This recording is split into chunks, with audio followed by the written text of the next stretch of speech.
Ang bili ko. Yung mga bata, para... Yung mga bata mismo. Sinabi nilang sa labios. Yung sa labios. Paano na yung mga magulang? Mga bata dito. Yung mga bata, tawagin natin to. Halika mga bata. Lalang! Nakakimili mo sila magsukul ka ng mga ulan!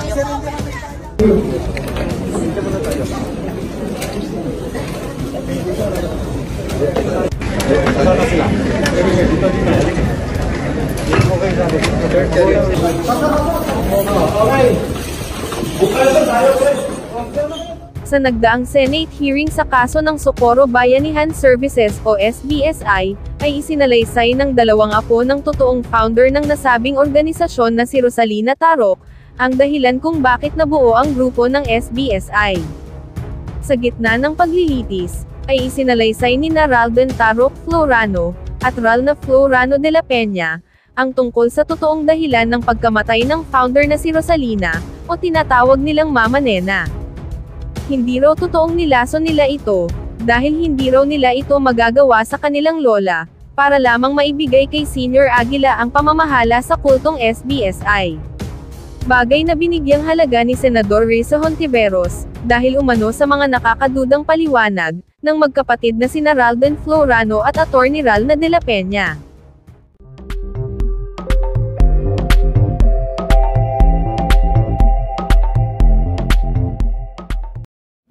Magandang umaga po, Senator Bato, Senator Riza. Yes, I would like to address, because it's the first time po, sir, that I've heard that there's a case filed against me, and I've yet to see the complaint. But for the record po, Your Honor, Mr. Chair, I am surprised because I'm the first person po naglilink between the PNP and the officers po ng SBSI. Police Colonel Audrey Rose Rivero can attest to that, na ako po yung naglilink para po mapanatili po ang katahimikan at order po sa aming lugar. Because I know for the fact na kailangan po nilang gawin yung trabaho nila. So, but I will further defend that when I receive the subpoena po, Your Honor. Salamat po. Anyway, you will have your day in court. Yes, Mr. Chair. Thank you. Yes, but Attorney, miyembro po ba kayo ng Socorro Bayanihan Services, Inc.? Yes, Your Honor. I am the granddaughter po of the founder, Rosalina Lasala Tarok, and Don Albino Tarok. Kaya rin po maiksi yung buhok nyo dahil yun po yung gupit na mga babaeng miyembro ng Bayanihan. This is my the haircut po before, even hindi pa po sa lahat. so Salamat kayo, Mr. Chair. you were you're the daughter of Mayor Dinya Florano po. so there were reports that your mother mysteriously died. What can you say? Yes, I have also I have actually dalawa lang. Can I please narrate short brief history po, Your Honor? Yes, yes. Ang lolo ko po, the founder, Don Albino Tarok, married to my grandmother, Rosalina Tarok, and they only have one child, my mother po, who was a former mayor for 2 terms, Mayor Denia Tarok Florano. Dalawa lang po kaming anak niya, ako po, Attorney Ralden Florano, at andito po yung kapatid ko, my older brother, Ralden Tarok Florano po. My mother married a priest po, Rostom Serrano Florano. He is a Monsignor of Iglesia Filipina Independiente, and he has served for more than 30 years in our church po. So basically po, me and my brother grew up in a very religious environment. My grandfather, Don Albino Tarok, even donated the lot where our IFI church is built now in Socorro. And my grandmother is also a very religious woman as well. Na during her time in 2018, she led the renovation of our church through the Bayanihan spirit. Tulong-tulong po yung mga membro, contributing their labor and money for the renovation of the building. So it is on personal note, it is very malaking insulto po sa amin na tinatawag po kami na kulto, because my grandparents, as what the former chairperson of Socorro Task Force, Kapihan, has described them, virtuous people po, Your Honor. They are very God-fearing. They are well-respected po sa community. So kami po, pinalaki po kami ng tatay namin na may takot po sa Diyos. So I, for myself, could never and ever praise any other person other than our Jesus Christ, our Savior.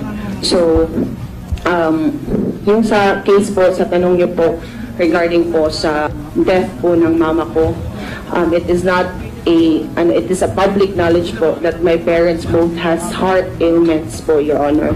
Nung yung lola ko po, meron siyang enlargement of the heart as well as my mother. Nasa genetics po namin iyon. That's why we have conducted mostly mga 3 times a year po kami nagpapa-check up sa cardiologist. So before po, nung namatay sila, yung lola ko, meron po siyang problema. It's a personal family matter and I don't want to expose po kasi may mga madadamay. But personally, we believe, me and my brother, that it was based on, the death is basically because of the heart ailment of my parent and my grandparent. Before, they want to insist that it is because of COVID to suit their narrative. But now, because of this issue, iniba na naman nila yung reason. I think just to suit their narrative again. So, for the record, as far as you are concerned and your brother is concerned, there is no mystery as to the death of your mother. Yes, Your Honor. Yung brother mo sa likod, i-recognize natin. Okay, walang mystery. Can you let him speak, Your Honor? If Yes, you may? yes. Right. And Mr. Chair, pagbalik po ni Attorney, I'd also like to ask you a question. Salamat kayo, Mr. Chair. Yes.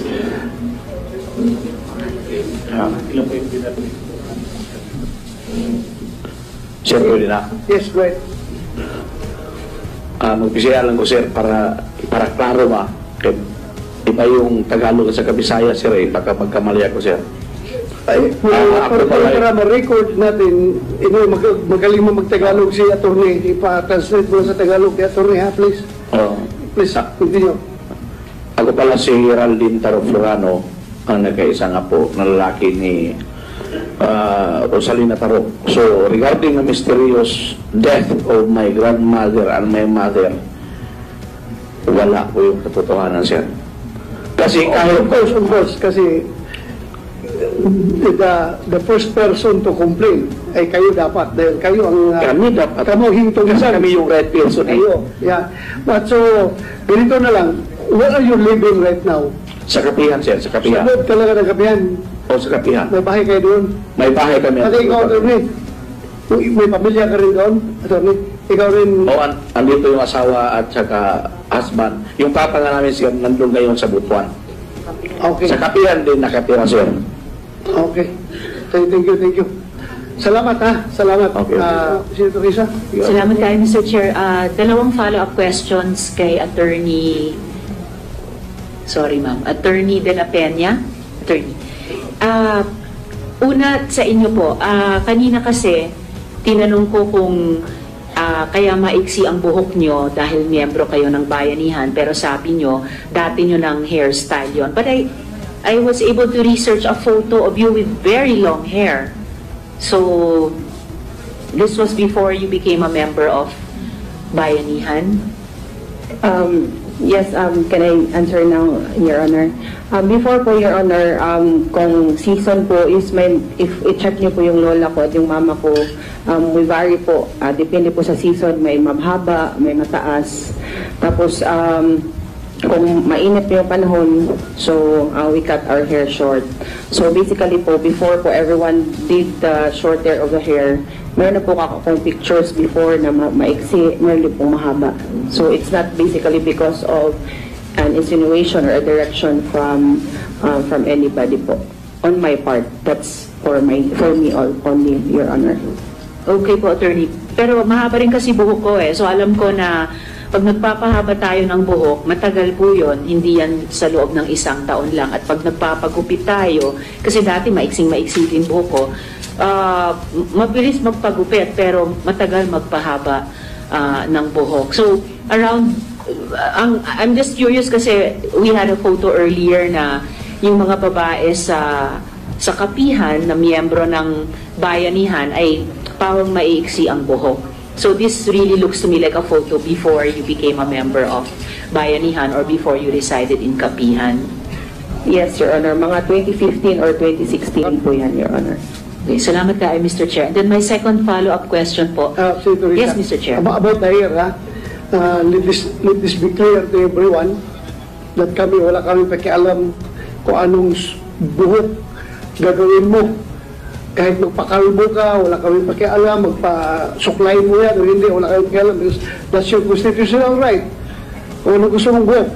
Sa amin lang dito, sinasayad lang yan ni Senator Risa dahil nga ayaw natin na yung sabihin ninyo na you're offended by this committee's terming your group as a cult. Diba? Kami rin ayaw namin makakasama ng loob sa tao. Pero by the way as it is right now, by definition ng kulto, ay talagang ako, forgive me if I offend you.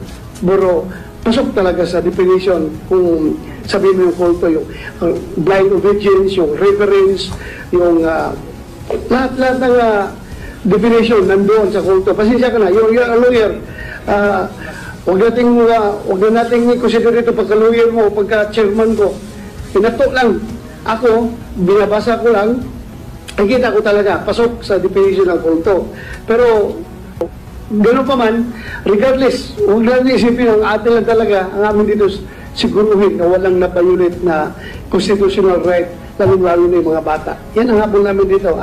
Forgive us if we offended you, yung pagsabi namin kulto, pero base sa aming pananaw, siguro, respetuhin mo rin siguro yung aming pananaw na nakita namin sa, by definition, na talagang we can say na kulto yung grupo. Pasensya na, forgive us. Go ahead, Senator Risa. Salamat kayo, Mr. Chair. So, attorney, yung pangalawang follow-up question ko, actually may kinalaman dun sa yung kalikasan or nature ng bayanihan. Kasi actually, surprised nga ako nung sinabi nyo, the organization started bandang 1980 because yung prior research namin showed na ang bayanihan, ang Socorro Bayanihan Services started as a genuine people's organization. Akala ko namin even way back in the 1940s at noon ay nagsusulong ng totoong bayanihan. Pero nung pumasok sa eksena bandang 2017 ang persona ni J. Renz, si Senyor Aguila, ay doon nagsimula. Ayon sa research namin, doon nagsimula yung pagbabago ng nature ng organisasyon. Dahil hindi na siya naging pangbayanihan talaga, tulad ng itinatag ng lola ninyo, pero nakasentro na sa persona niya. Kaya't nagkaroon ng mga katangian ng kulto. At lalo na, pagkatapos ng lindol ng 2019, lalo na nung pumasok yung pandemya hanggang ngayon, kaya pumasok itong mga pang-aabuso na natago ng ilang mga taon, pang-aabuso sa mga bata. So, iyon yung aming nasa liksik, no? At yun yung aming initial conclusion na nagbago talaga yung nature ng organization nung pumasok yung persona ni Mr. Kilario at pati ni Mr. Galanida. Ano pong thoughts nyo doon? Can I speak and then can my brother also speak, Your Honor? Thank you po. Please proceed. Your Honor, balik po tayo sana sa timeline. You mentioned that it's 2017. But Your Honor, during that time, it was my grandmother, Rosalina Lasala Taruk, who was still the president po, Your Honor. So, like what Mr. Edelito Sangco described her, she's a virtuous woman po, Your Honor. She was the president 2017, 2018, 2019 until she died on June 27, 2021. Senior Aguila was not in the picture. He is a mayor, youth president po, Your Honor.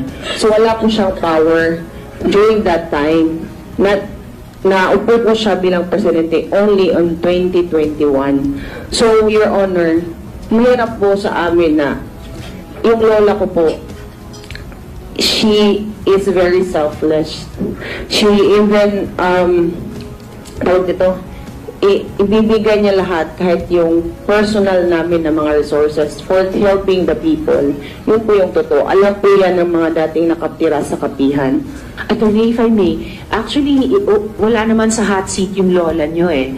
Yung ibang mga tao nga concerned tungkol sa lola nyo, concerned pa tungkol sa nanay ninyo. Pero can you shed light on, ito yung sinabi, yung kunento nyo, ito yung inyong perspective tungkol sa 2017. What about po nung 2019, nung naglindol sa Socorro na umakyat ang higit 3,000 tao, kabilang ang higit 1,000 mga bata. Sa pananaw nyo, ano yung nangyari nung taon yun na 2019? Mr. Chair, yung kuya ko po talaga yung right person to answer that question. Okay. Can he speak, please? You have the floor. Mr. First name? Raldin Tarok Florano. Geraldine Tarok Florano. Go ahead. Sir, before ako sasagot, sir, kasi yung Senate hearing, di ba, ang katotohanan ang dapat mano natin. So itong sasabihin ko sa inyo, sir, kahit pwede mo kong tudlo, kahit lagyan nyo pa ako ngayon ng lie detector test, payag ako. Makasabihin nyo, naabay ng kuwan na nagawin ako ba? Unang-una, nung sinabi ninyo, Senador Reza, na 2017, kalukuhan yun. Kasi bakit? Noong 2017 na sa 2019, until 2021, buhay pa yung aking lola. Mr. Chair, bago lang po magpatuloy, sir, huwag po natin gagamitin yung salitang kalokohan. Okay. Kasi kami po na nagpa-file ng mga resolusyon, nagkukontrol. Sorry, ma'am. Wala pong kalokohan kaming, hanggat kaya namin, pinalalampas. Okay. So, ito po ay mga itinatanong namin sa inyo na sa pagkaalam namin ay facts, at kapag magbibigay kayo ng ibang facts, makikinig po kami at titimbangin namin. So, yung salitang kalokohan po hindi po nagbe-belong sa ganitong pagdinig, I believe, Mr. Chair. Salamat So, kayo. strike out from the records yung sinabing kalukuhan. Sorry po. You just present the facts. Okay. If you know that mali yung facts namin, you correct us. Ganun lang kasimple. Sabihin mo lang, sir, itong totoo. Ito yung totoo, sir. Sige. 2017, dito kami nagpuyo sa lungsod. So wala kami sa Bukid, sir. So doon pa kami sa municipality of Socorro, not in the barangay Siring. Ngayon, noong lumindol, ganito yun nangyari. 2019, February 8, 2019 yung lindol. So noong time na yun, sa panahapon dinner, yung nag-dinner kami ng pamilya ko, isa-isa kami tinatawag ng aking lola. So sabi ng aking lola, naman tayo junta sa Sungkoy, basin daw mag-tsunami. So isipti namin yung sa mga sarili namin, lalo na yung mga anak namin. So sabi ko sa aking lola, kung multagan pa sa barangay Sungkoy diya sa itawag na mo kanang guest house sa Sungkoy, Tagalog mo para... Kung tayo ay pupunta ng barangay Sungkoy, may kasi ng junction, sir, sa river at sa kayong dagat. So, kung posibleng may mag-tsunami, sigurado, walang mabubuhay sa amin kahit isa. Kasi pag high tide nga, sir, yung tulay nga, sir, nandito na yung level ng dagat eh. So, ito yung nangyari. So, sabi ko sa kanila, tinalong kami ng isa't isa ng lola, gusto ko doon tayo sa kapihan. Ulriko siya, sir, Ulriko siya. Pero hindi yan napalabas, sir, sa media. Alam niyo ba kung bakit? Si Moon Guardes, I don't know if TV5 na siya lang yung mismo yung nag-interview sa akin. During the CHR, yung human rights, nung pumunta doon sa kapihan, 3 yung nilapitan ko, pero hindi ako in-interview.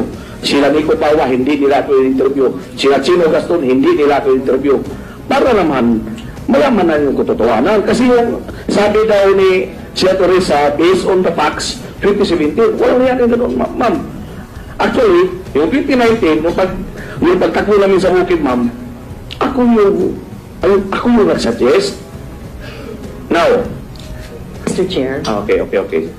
Mr. Chair, kasi nababanggit madalas ni Sir at ni Attorney din yung kanilang lola. So pagkatapos po ni Sir, gusto ko rin po sanang maitanong si Jeng Plaza na kusinero ni Senyor Aguila dahil napaka-importante po talaga yung persona ng lola nila at wala pong nag-aakusa sa kanila ng kahit ano.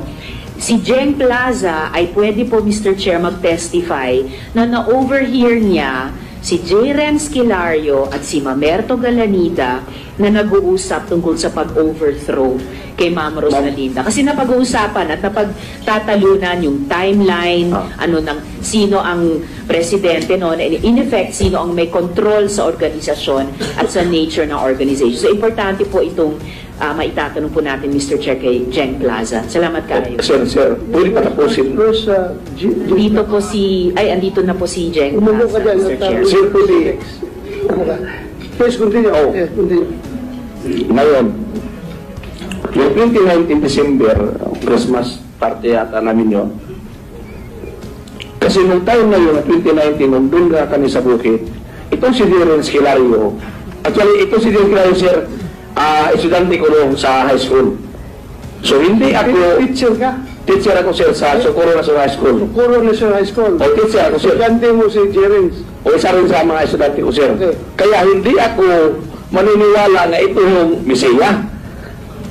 Hindi ako maniniwala sa ganun, sir. Maano ikaw hindi naniniwala, pero yung mga followers niya naniniwala. Bakit ako maniniwala? Alam naman ko nga isa lang yung Diyos. Pero, maniwala ka sa akin kung sabihin ko sa iyo na yung ibang mga tao doon sa kapihan naniniwala na siya ang Haring Aguila, siya ang reincarnation ni Santo Niño. Ako, sir, di ko motoo og Diyos kay ngano usaray akong Diyos si Jesucristo. Just answer my question. Maniwala ka ba kung sabihin ko sa iyo na yung ibang mga tao na nakatira sa loob ng kapihan ay sumusunod kay Jerens dahil nga naniwala sila na siya ay reincarnation of Christ, siya ang second coming ni Santo Niño? Kinuha ko lang yung opinion mo. Naniwala ka na sumusunod yung mga tao kay Jerens? Dili, sir.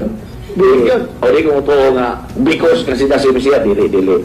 Sir, pwede mo naman ko sir sa kung akong istorya. Kaya 2019 mo ko sila rin, tapos pagka December, sir, before December, sir, before December, parang minimintor na aking lola si Jerens Kilario kung paano dalanan yung tao, paano makisama ng tao, yung mga plano mismo. Pero plano sa kaayuhan, sabi na tanong kayo sa kabutihan na, sir. Ito yung nangyari. Noong 2019, sabi ng aking lola, kasi wala ako doon mismo, kasi umuwi kami na aking ama doon sa bahay namin, sir. So sinabi ng aking lola na gusto daw niyang papalit sa kanya ay si Jerens Kilario. Mr. Chair, Sir, if I may, Sir, kung wala kayo noon, paano nyo alam na yan ang sinabi niyo? Sinabi kasi sa akin aking lola. Actually, sir, di pa ako tapos magtanong. Hintay mo lang. Or paano nyo po alam na yan ang gusto ni lola ninyo? Dineclare yan ni lola, sir, doon sa namin, sa Christmas party.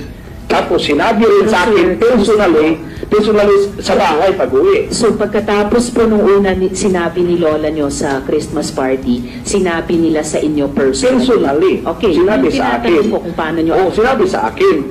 Pero ngayon, ang nangyari, wala daw yata General Bato, Senador Bato, ni Jerens Kilario. Hindi agad niya tinanggap yung hamon na siya yung papalit na presidente kasi sa sobrang bata at saka mahirap din magdala ng tao. Ngayon, ano nangyari? Mr. Chair, so sir, taong 2019. 2019 pa ngayon. Take note, Mr. Chair, nung 2019, 19 years old lang si Senyor Aguila. Kaya nga, kasi bata pa siya. Tapos mahirap magdala ng tao. Ngayon, ano nangyari? Nung 2021, nung pagkamatay mismo ng aking lola, kinausap ko si Senyor Aguila.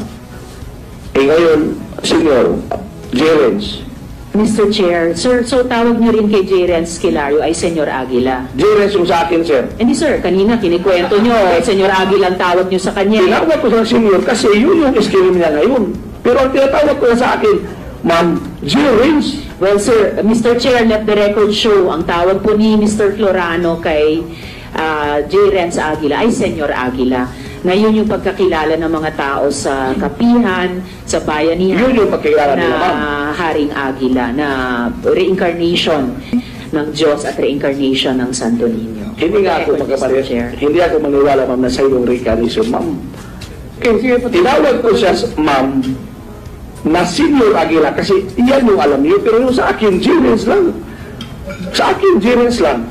Kung halimbawa siya tatawag si Senyor Aguila, nasa sa kanila yan. Walang milabot na, sir. Sige, padayon ko, sir. Padayon ko. Oh. Ngayon, sabi ko kay Jerez, namatay na aking lola, di ba ikaw yung gusto na papalit sa pwesto niya as president?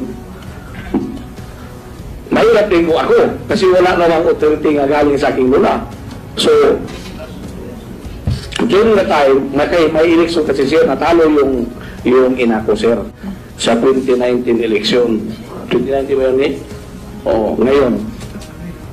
Nung nangyari na yun, sir, namatay na aking lola, sir, sabi ko sa kanya, kung saan naman eh, kung sa Bisaya pa, kung saan naman eh, ngawa na may presidente, kung ikaw man ang choice sa akong lola. So, imo nang barugan.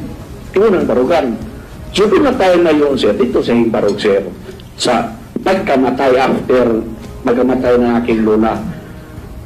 O, nagkaroon, si Manuel Galanida, sir, before si Manuel naging vice president, yung gusto na aking lola, sir, na yung papalian ng vice president ay yung aking ina, yung si Mayor Delia Tortolano. Pero pag sinabi ni lola na siya daw yung papalit ng siya yung magiging vice president, sabi na aking nanay, ma, gusto na ako mga mag-vice president, ma, si Mamerto Galanida. Kaya yung sinabi, sir, nga mayroong, sabi daw nila, may foul play, mayroong daw lason para mapunta daw yung ni Mamerto at saka yung si Jerez, yung presidensya sa vice president. Hindi yan totoo, sir. In my personal views.